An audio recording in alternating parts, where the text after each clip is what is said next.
দুই শিবির কর্মী শিবিরের নাম গুপ্ত রেখে ভুয়া সাংবাদিক সাজছে। পরে ছাত্র জনতার হাতে আটক হয়। আটক হওয়ার পরে শাহবাগ থানায় তাদের ফোন চেক করা হয়। ফোন চেক করে দেখে একজনের ফোনে 6টা আইডি, আরেকজনের ফোনে 7টা আইডি।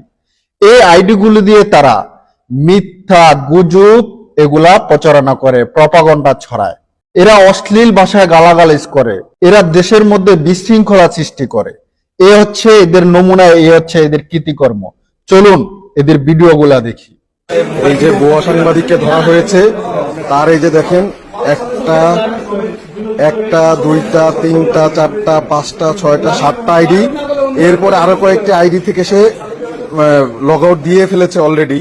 তো দেখেন এই ভুয়া সাংবাদিককে উনি শিবিরের সাথে সম্পৃক্ত আইডি গুলোতে গিয়ে দেখা গেছে।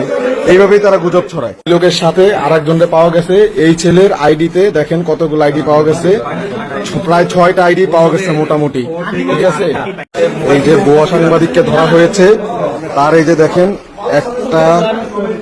একটা দুইটা তিনটা চারটা পাঁচটা ছয়টা 7টা আইডি, এরপরে আরো কয়েকটি আইডি থেকে সে লগ আউট দিয়ে ফেলেছে অলরেডি। তো দেখেন এই ভুয়া সাংবাদিককে উনি শিবিরের সাথে সম্পৃক্ত আইডি গুলোতে গিয়ে দেখা গেছে। এইভাবেই তারা গুজব ছড়ায়। লোকের সাথে আরেকজনকে পাওয়া গেছে। এই ছেলের আইডিতে দেখেন কতগুলো আইডি পাওয়া গেছে, প্রায় 6টা আইডি পাওয়া গেছে মোটামুটি।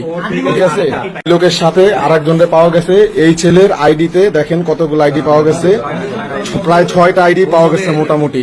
ঠিক আছে।